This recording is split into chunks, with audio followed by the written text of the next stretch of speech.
Okay. I got it as well if you guys want.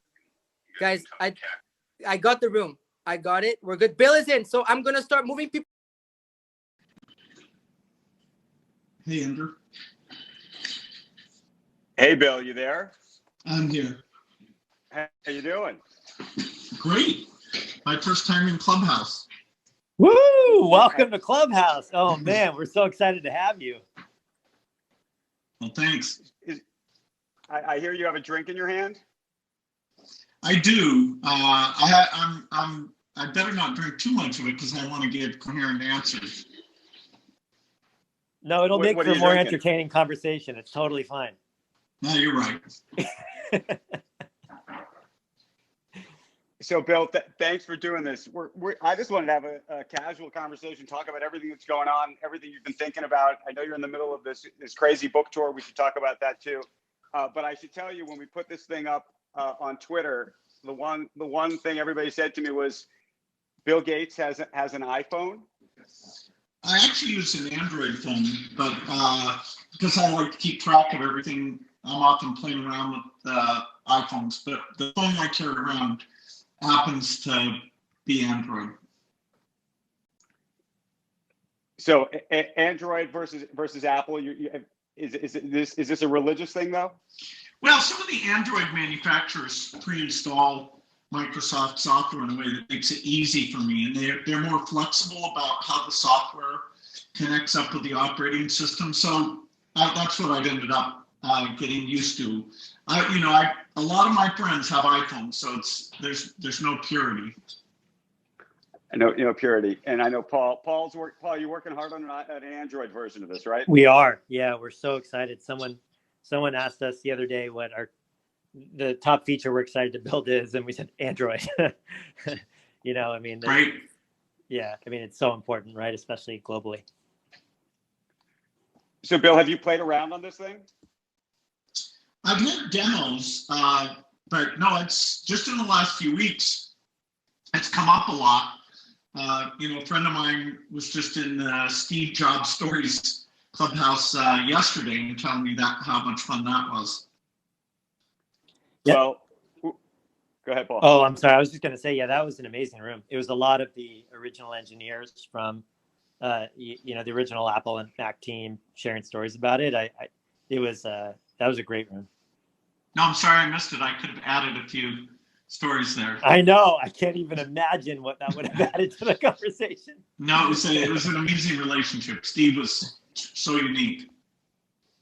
Well, I want to let you and Andrew speak, Bill, but I just wanted to seriously say how excited and grateful we are to have you be part of this conversation. Like we heard it was going to happen, and the entire team was just so excited about it. I know it's gone beyond that too. And I just want to thank you for everything that you've created, for the new book, for everything that you've added to the world. It's really changed so much of what we do as startup entrepreneurs. So just really, really grateful to be in the room with you today and to have you here. Right. And I'm learning about Clubhouse. So it's two things at one time. Well, any questions, we're here to help. So I'll pop back down to the audience, Andrew, but if I can help with anything, just let me know. Sure. Bill, question though for you about social media. Do you actually personally get to play around on social media a lot yourself? When people send you links, you end up, clicking through, scrolling through quite a bit. But I tend to go to, The Economist, the New York Times, pretty directly to my favorite news sources, more than people who just are using a feed to find the stories they read. So you don't have a burner Twitter account? Well, I have a Twitter account that I just mess around on, and then I have my official Twitter account. And that's true on most of the services, that there's the official me, and then there's the messing around me. Are you ever a TikTok guy? I mean, the reason I'm asking this, I'm curious if you see, like, obviously right now everybody is fascinated about Clubhouse and the future of Clubhouse and what it's going to do, and Twitter's trying to do one and Facebook's trying to do one.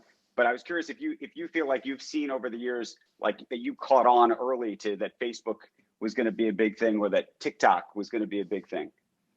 No, I'll give my daughter more credit on TikTok. I didn't realize that there was such an unmet demand for watching people dance.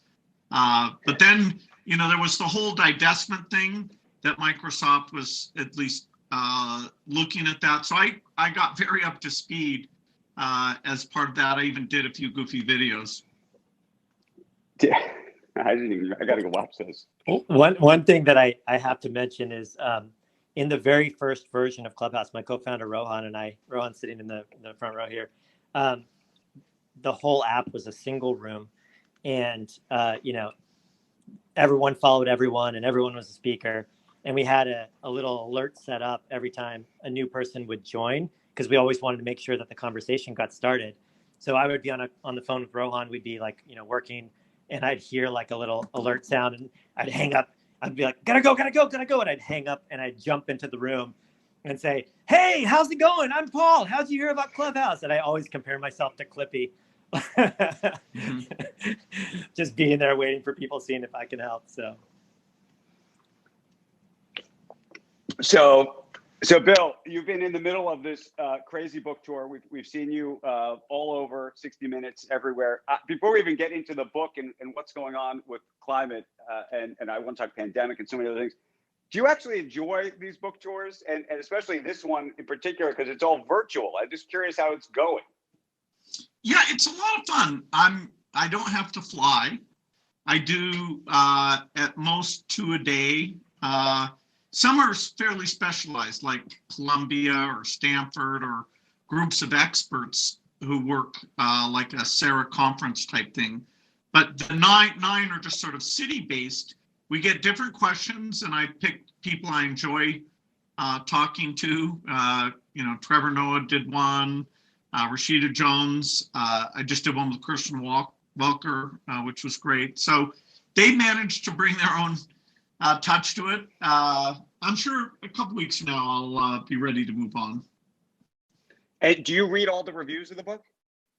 I do, and so far I'm very happy. In fact, we just hit today the #1 on the New York Times bestseller list. Congratulations. It's a big congratulations. Generally, by the way, do you feel like you have thick skin, though? I've always actually been curious about this. We've never talked about this because you're written about constantly. I mean, virtually every day in one context or another.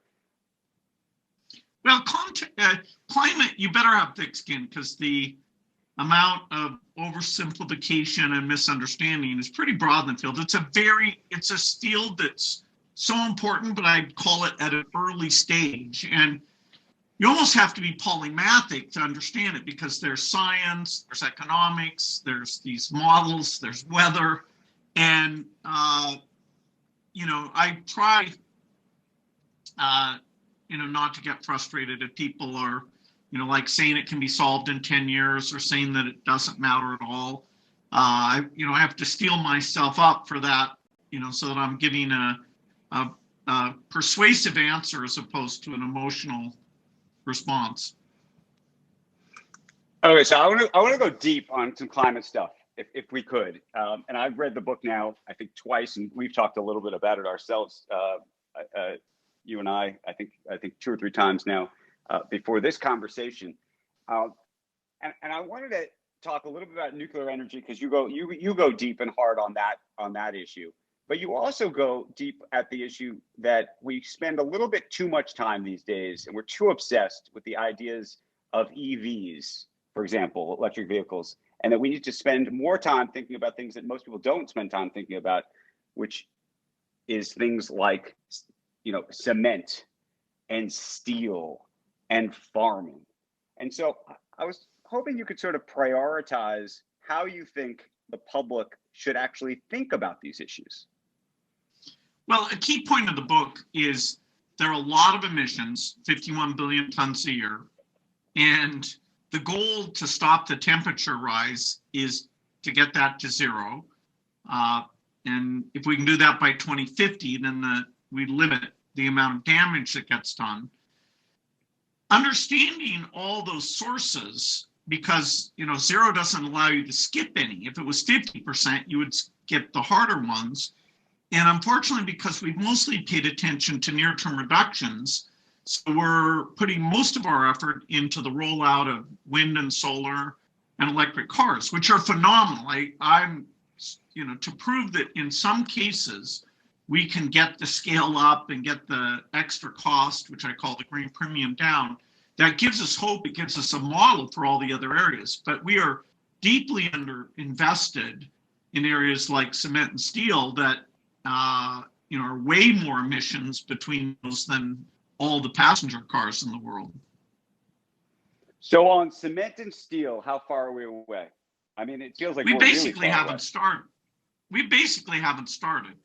The Breakthrough Energy Venture got going in 2015. My commitment to the heads of state who did the event with me, where they committed to double the energy R&D.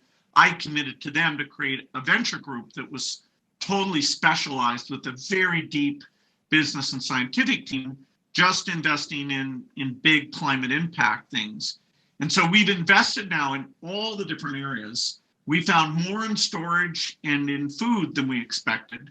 So our second fund, the second billion we just started, will push super hard to find more in the industrial areas and direct air capture, including what's called green hydrogen, that if it got cheap enough, would help solve a number of the industrial processes.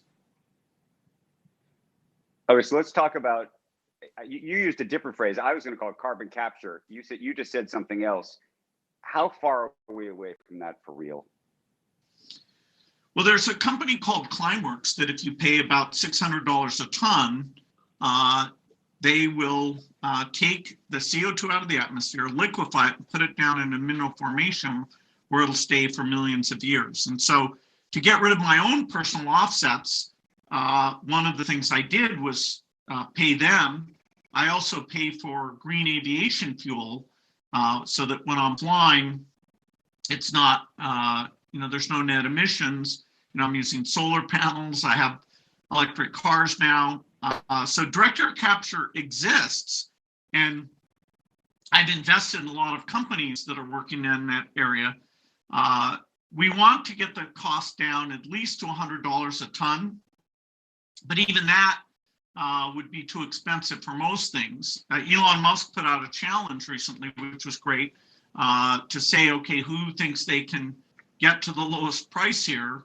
And a number of the companies I'm working with are going to try and win that prize. Did you just say you're an electric car owner? Yeah, I own. It's a kind of not an everyman's car. It's called a Porsche Turbo Taycan. But it's fun. Okay, so why Porsche and not Tesla? Everyone's probably gonna pick up on this. No, Tesla's a fantastic car. I bought Teslas for relatives. My very first car was a Porsche. It makes a certain sound. Tesla's the company that's done the most for electric cars, done a brilliant job, is Tesla. Okay, one more Tesla question. How far ahead do you think Tesla really is? Meaning, do you part of the argument about its valuation, about so much of Tesla right now, is that its battery technology and everything else is just, leap years ahead of everybody else, and that when GM and Audi and Volkswagen and everybody else and BMW and Toyota get there, they're still going to be behind. You buy that? Well, for the key components, there are people like QuantumScape that, although they're not shipping yet, they've got a strong valuation because they have a better battery.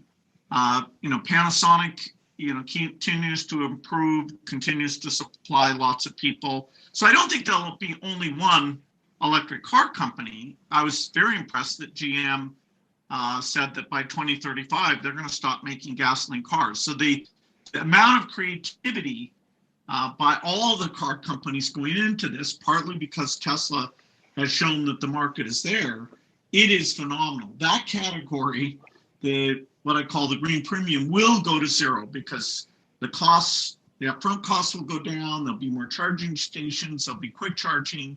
And so the idea that you no longer make gasoline cars, that, people don't rebel when politicians or CEOs say that's coming.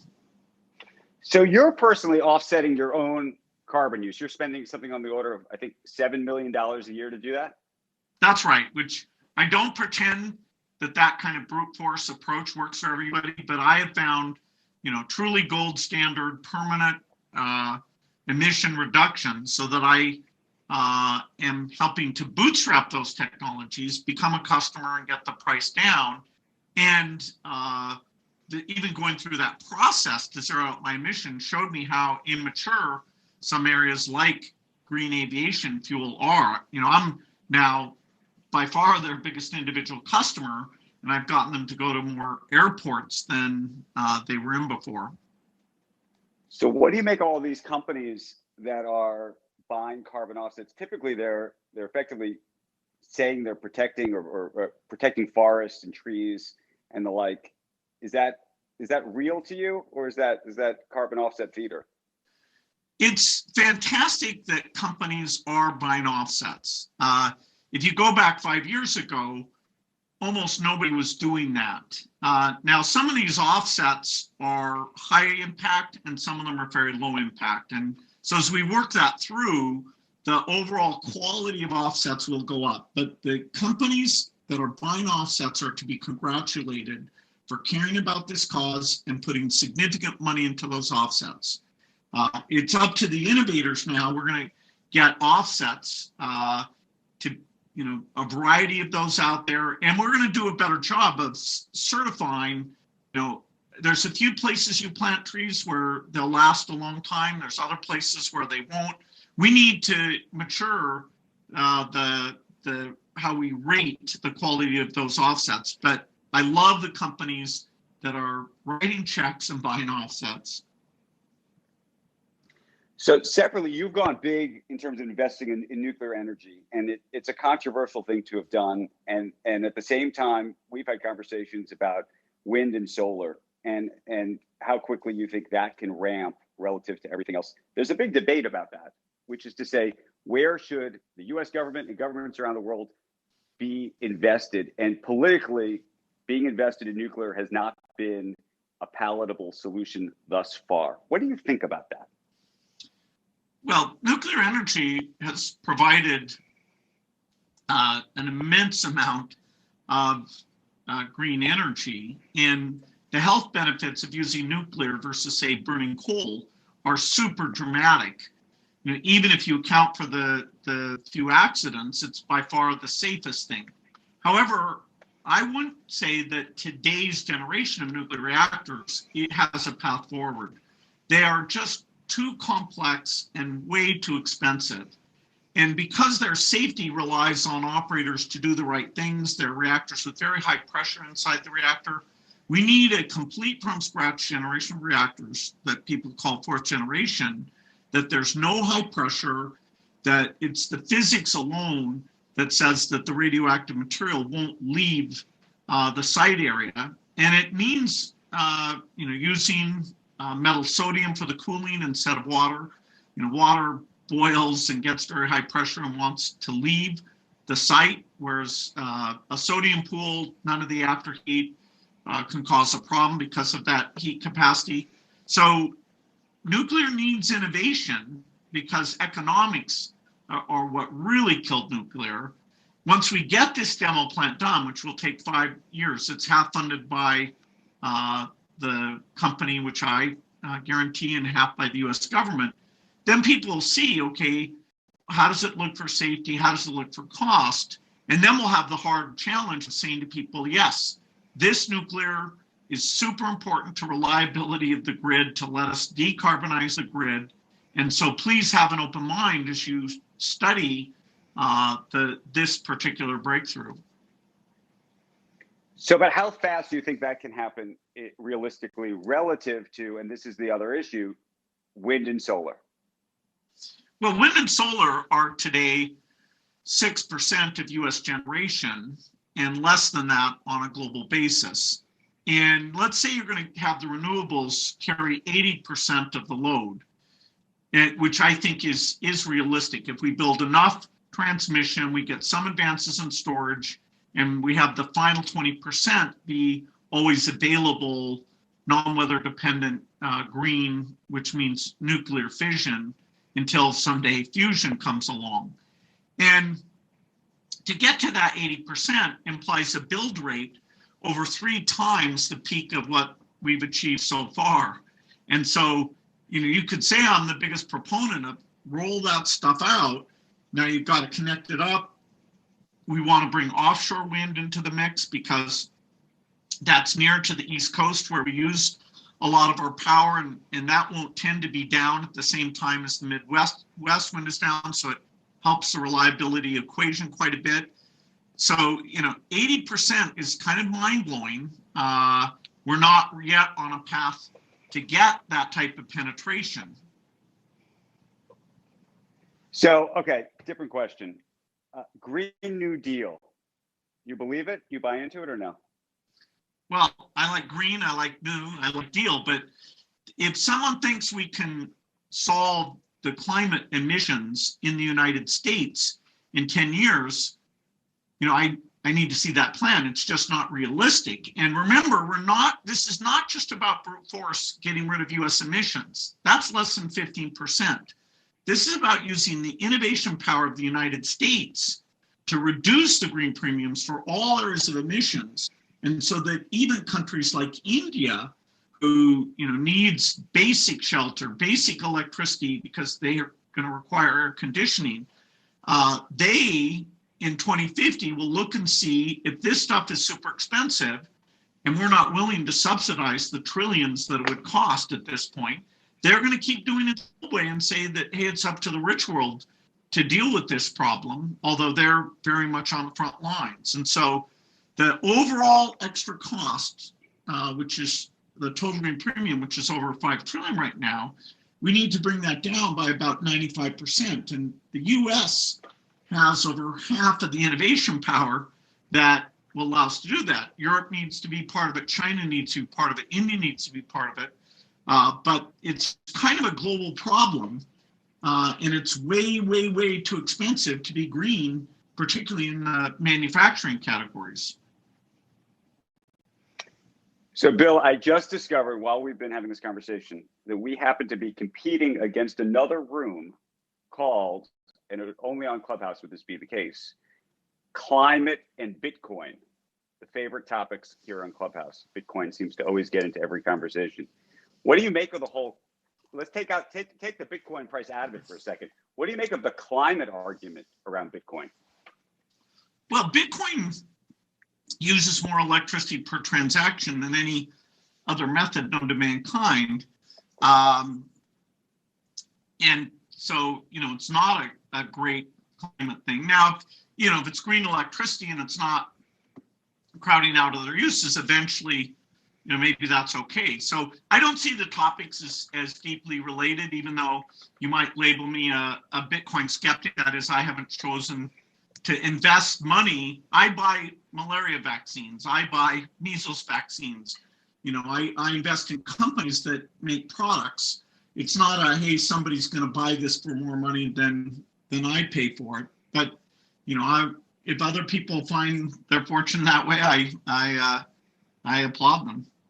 But you don't think, and there are people who believe this. I'm sticking with the climate thing on Bitcoin for a second.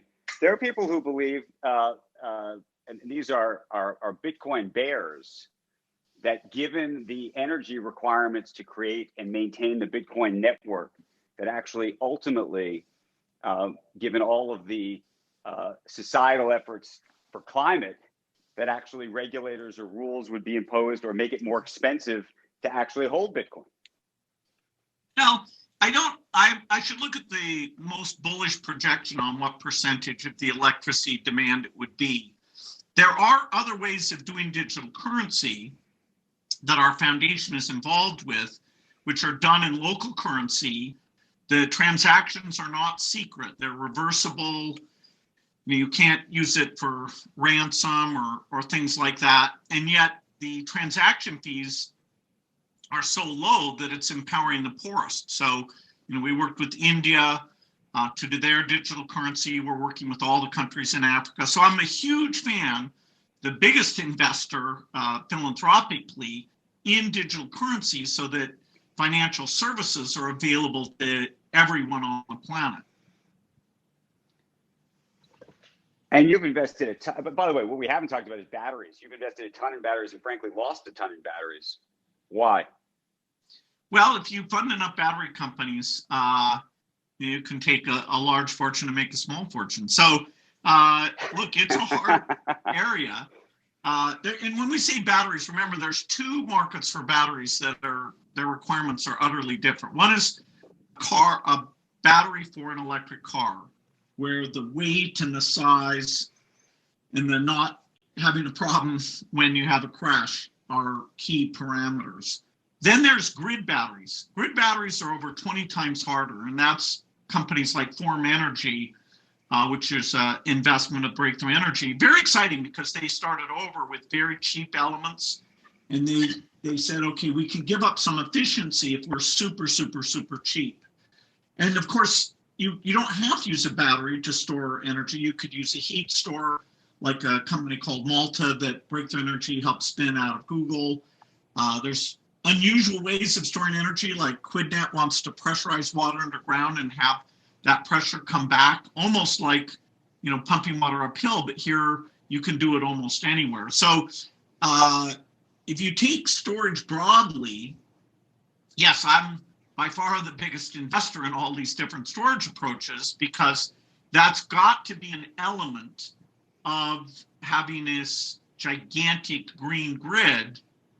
For example, when Tokyo gets a typhoon, wind and solar would be off for 7 days, and yet, that's a challenge. You don't want people to freeze there like they have been in Texas. Talking about, I wasn't going to just talk about Texas, but let's talk actually about food and farming. I was just reading, you happen to be the largest farm owner in the country now? Yeah, don't think I personally went around. It's not a Green Acres type story. My investment team buys a broad set of assets, and a number of small farms, big farms have gotten into that portfolio.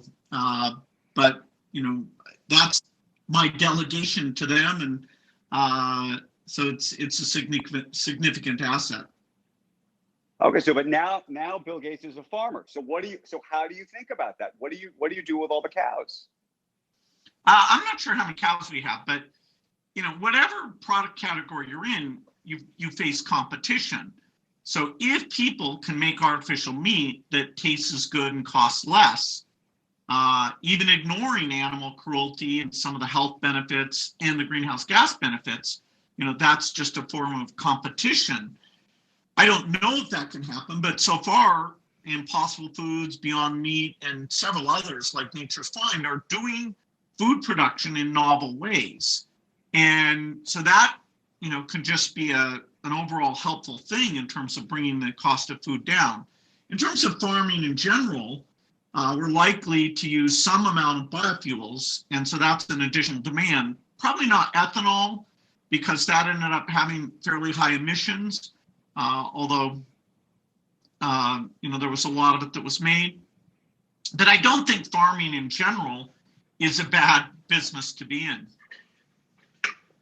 I want to pivot in a sec to talk pandemic with you and just the future of the world and how you're thinking about so many other things. But for me, this book, How to Avoid a Climate Disaster, was an education. But I heard for you, the book that was your education was Weather for Dummies.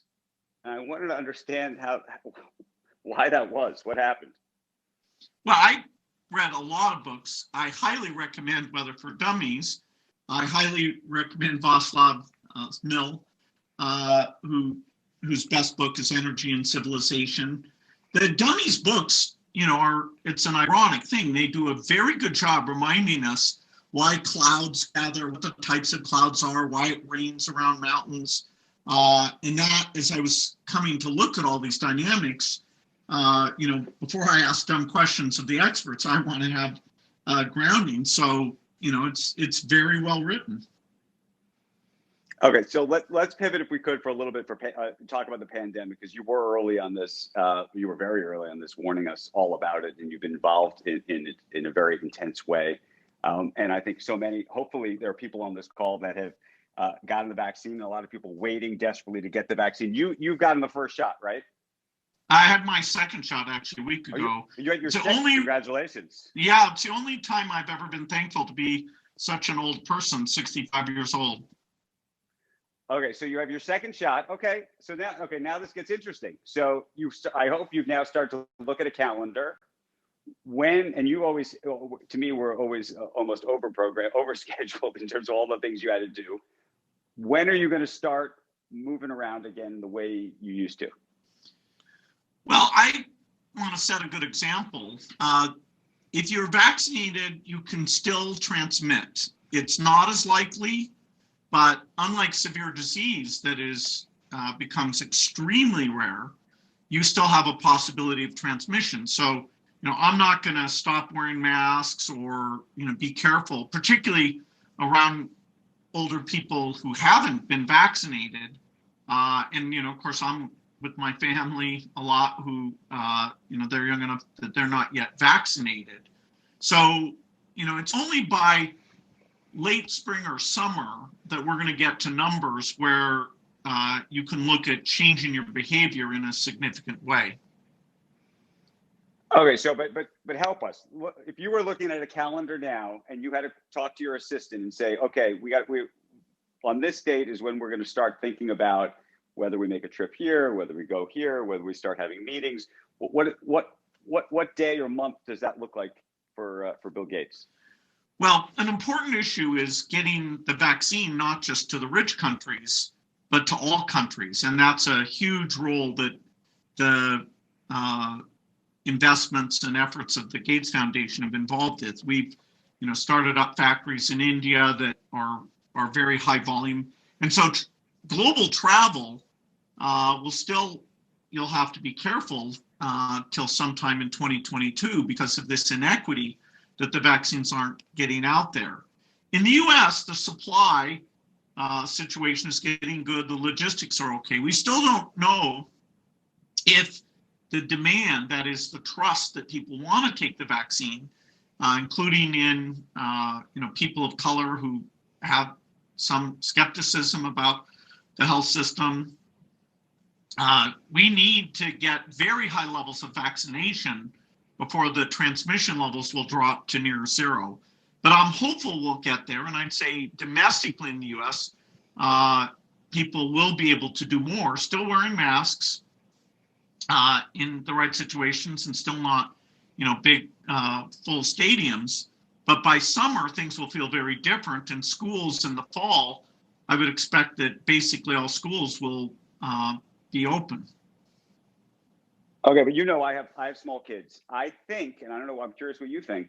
I think they're going to be in school in the fall. They're in school now, actually, wearing masks. But I think they'll be in school in the fall wearing masks again, or not. Well, wearing masks isn't some huge disastrous thing.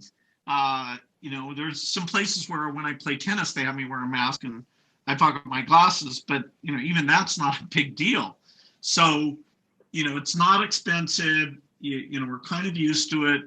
I would continue to model that behavior throughout the fall until we're absolutely sure the numbers are very, very small. And how much do you worry, though, about potentially either the South African variant spreading or the fall and winter being tougher? I had a conversation with Dr. Scott Gottlieb the other day, who was saying, we might have a nice spring and summer, but it might get more complicated again. Well, he's absolutely right that this is a seasonal disease, and that'll be the test. Is there a fall wave? I don't think there will be, but it depends on getting those vaccination levels up and helping the other countries so we're not having constant reintroductions. Your point about the variant's a very good one. Our foundation was funding studies in South Africa as that variant appeared. Now, we didn't know that would happen. We funded those studies so that there was some safety data from the continent of Africa and so that we could do studies that included people living with HIV. But it ended up informing the world for 3 of the vaccines, AstraZeneca, Novavax, and Johnson & Johnson, how the effectiveness was against that variant. And, it didn't reduce the Johnson & Johnson and Novavax by much, AstraZeneca a little more. So the fact we had that trial there was very helpful to say, okay, do we need to tune the vaccine, which might mean a third dose for people already vaccinated, and the companies are hard at work looking at that, and do they need to do multiple varieties? How do we cover the full set of variants that are showing up in the world, which fortunately mostly have common features. And so this isn't like a disease where you'll need a 10 valent vaccine with 10 different forms. At most, it'll be 2 or 3. Do you think warp speed worked in the US? And one of the reasons I asked the question is because what you're seeing happening in Britain, at least, it looks like they're really moving ahead of us, in part because they approved the AstraZeneca drug, which I know was something that you were supporting. Well, the reason the US, it was actually BARDA, then it got renamed that funny name, but BARDA funded 4 of the 5 gold standard vaccines. Pfizer chose not to take government money, so they did the deal with BioNTech and funded it themselves. But the next 4, including Moderna and the 3 I already mentioned, if it wasn't for that BARDA generosity, those things wouldn't have moved as quickly as they did. The next biggest funder was a thing our foundation is part of called CEPI. But even in total, CEPI was less than half of the BARDA checks that went out. So the one thing the US gets a good grade on in this whole pandemic, the only thing was funding the R&D for those vaccines. And that was a huge contribution for the world. And so on a relative basis, actually, let me ask you this. Countries that is there any country out there that would surprise us about how well they're doing with this, in your mind? Well, Australia, Vietnam, New Zealand, every country is doing something right. But those 3 caught the disease early instead of having the idiocy of doing the travel ban and then not testing the people who came in. So I guess the big next question, beyond trying to figure out what next winter is going to be like, is what do we need to do to avoid the next disaster? And what do you think that could even be or look like? How often do you think this is going to happen to us? I think if you put aside intentionally caused epidemics, bioterrorism, the risk per year is like 2 or 3%. And so even at that level, though, doing the right things, spending tens of billions to avoid the trillions of dollars in damage and all sorts of damage that doesn't even get into that economic figure of mental challenges and education loss, that insurance policy is a very good deal. Now, the thing the Gates Foundation will do is make sure that those tens of billions are actually not just beneficial to the next pandemic, but you create a standby force that's working on things like malaria and measles normally and keeping their skills sharp. And if there's any hint of a pandemic, which we'll build 100 times better surveillance system, including high-scale diagnostics, those, say, 3,000 disease fighters will drop the current infectious disease work they're doing and just totally be the brilliant people to make sure the quick epidemic response happens on a global basis. So I'm actually pretty excited that those investments in the R&D side, things like getting mRNA to be cheap, which it's not yet, getting factories all over the world, getting a new way of doing the diagnostics that's PCR, so very, very accurate, but also very cheap. The innovation during the crisis was strong, and that's a foundation that will advance not only global health and infectious disease, but that BioNTech vaccine platform. Actually, the main reason they made it was to go against cancer. Our foundation invested in that company to make sure they'd have money to do infectious disease also. But this is pretty profound advance, 10 years of progress in less than 2 years. Okay, putting the science and innovation part aside for a second, I have a behavioral science question for you, which is, do you think that the world, or let's just take the United States, learned a lesson in this so that we're actually going to be better off next time? I'm not talking about the science of whether we can get a vaccine. I'm talking about whether you think when something like this happens, people are going to take seriously the the real risk? They're going to actually listen to experts, or do you think that the whole idea of expertise and science has been upended during this period? Well, I think the quality of leadership you have during a crisis matters. If a leader is willing to share the bad news, if the leader, is really getting the data out, encouraging more testing to be done, not having a testing system where you don't get your results within 24 hours. I mean, the number of mistakes were pretty unbelievable. We were lucky this thing wasn't more fatal than it ended up being. But it's still, 500,000 Americans, that's an unbelievable toll. And of course, the global toll is much higher than that. I do think that for at least a generation, people will have this threat model in mind, and that the government will take the right steps, even though, maybe 10 or 20% of the people will never believe it. Apparently that's true for the election also, but, this is serious stuff. Most people know somebody who died. Is there a leader that you think actually did a good job in this? And I'll throw a leader out. I'm in New York right now, and it's also, that's also gotten upended, which is a lot of people looked at Governor Andrew Cuomo in New York and thought that actually, putting aside what happened in the first month and a half, that he actually had done a very good job of being what people thought was transparent. And now there's questions about, frankly, whether he was being that transparent at all. Yeah, he called me during the pandemic because there were various models that gave him such a range of how many ventilators he might need. And I would say, on a Saturday night, I got to talk to him about that. He was clearly forthright, but some of the policies about putting the numbers out and transferring people into homes where they might have caused infection, we'll be digging through what mistakes were made and what was done well for a long time here. In his case, there's some definite very positive things he did, but now we're looking at the whole way that the numbers got reported.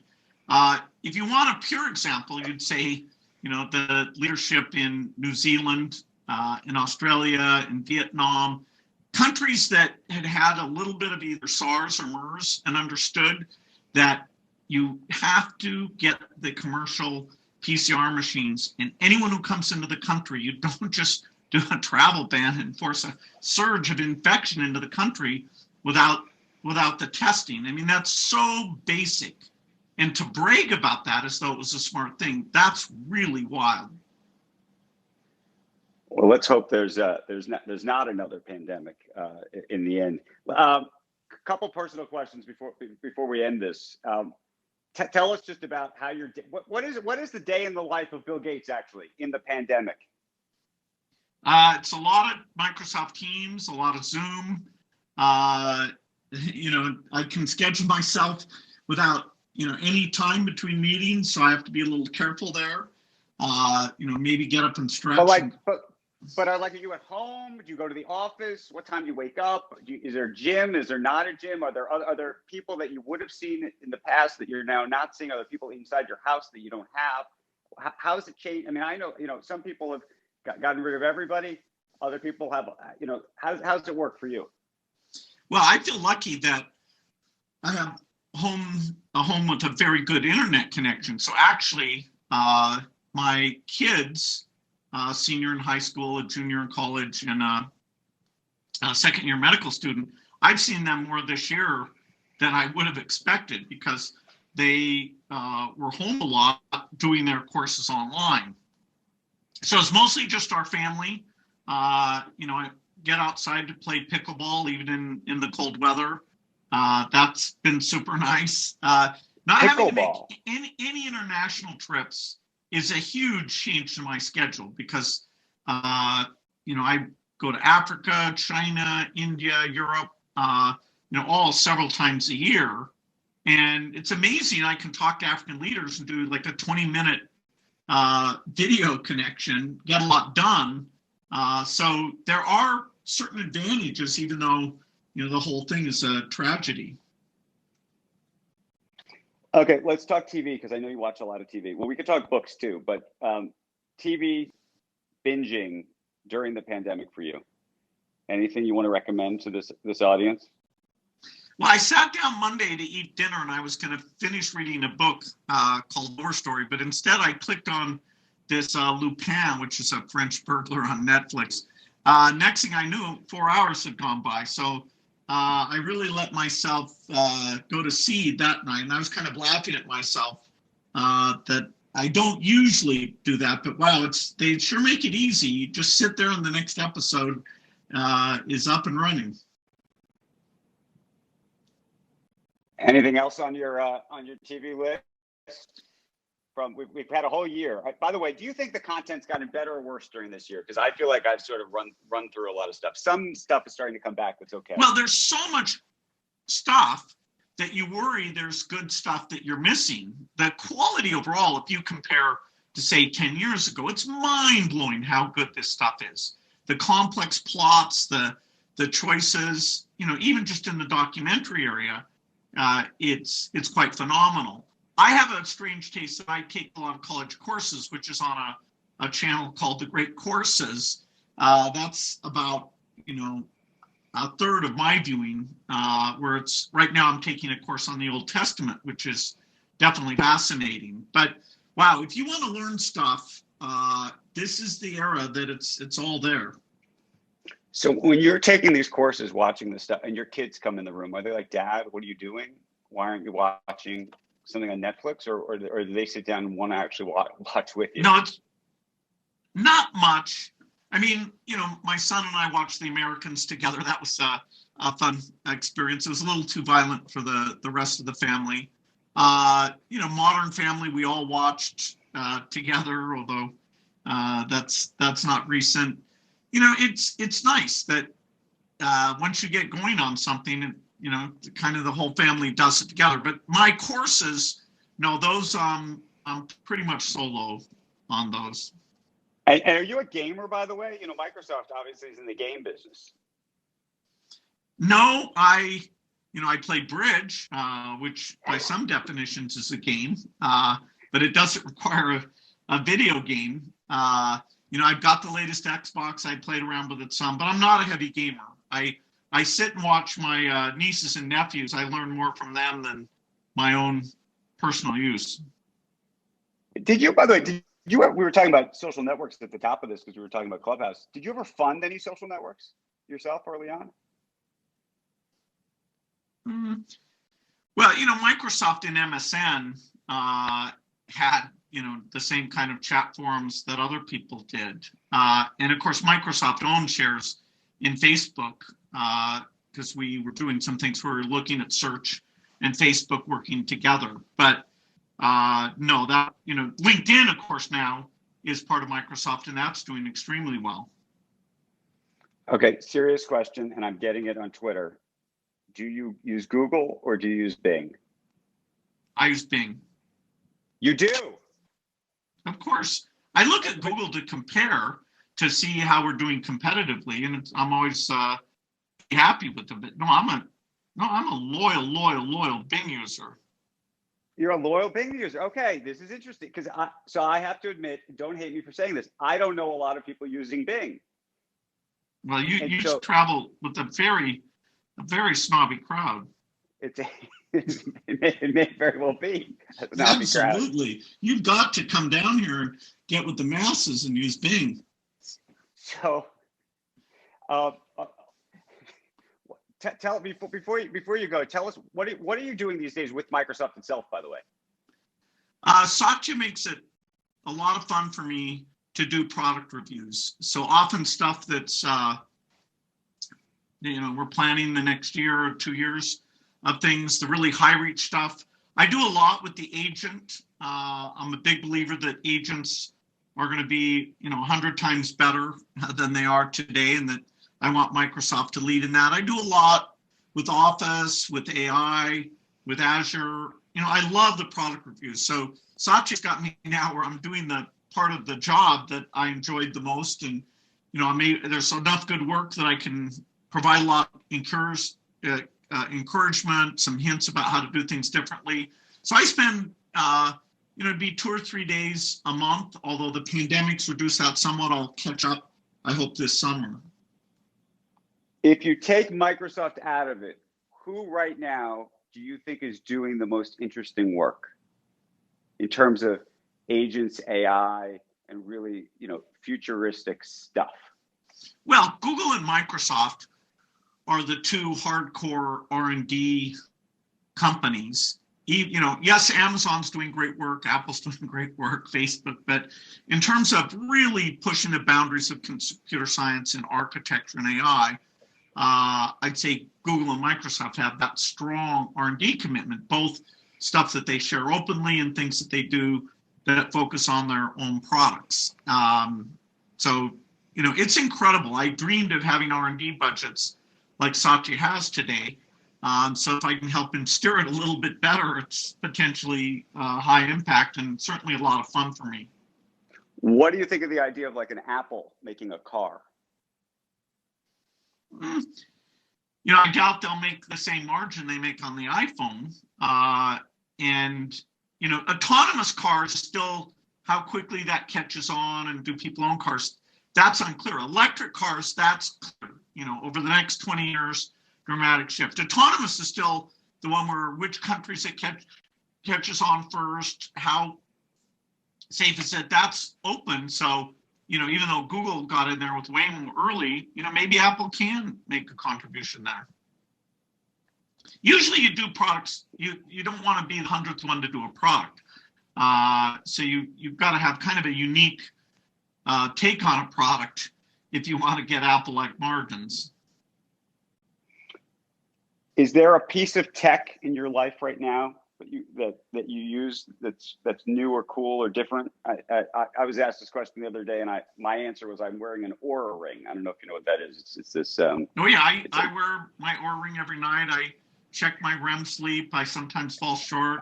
I try and think, hey, did I snack too late? No, I'm addicted to Aura's feedback. Hold on. How are your numbers? I'm on a 70. Not too good. It often says to me, it says to me in the morning, it will be okay.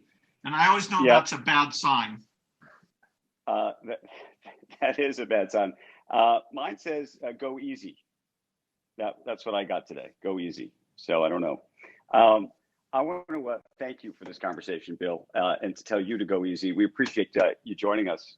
This was a ball. I hope we have an opportunity to do this again. Frankly, I hope we have the opportunity to do this in person sometime soon when the world does go back to normal. But thank you, and thanks everybody for joining.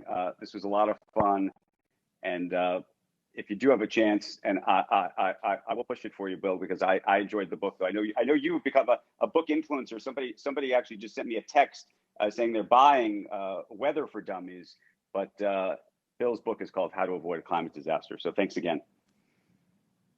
Thanks. That was great. See you guys. And Paul, thank you for making this all happen and hooking it up.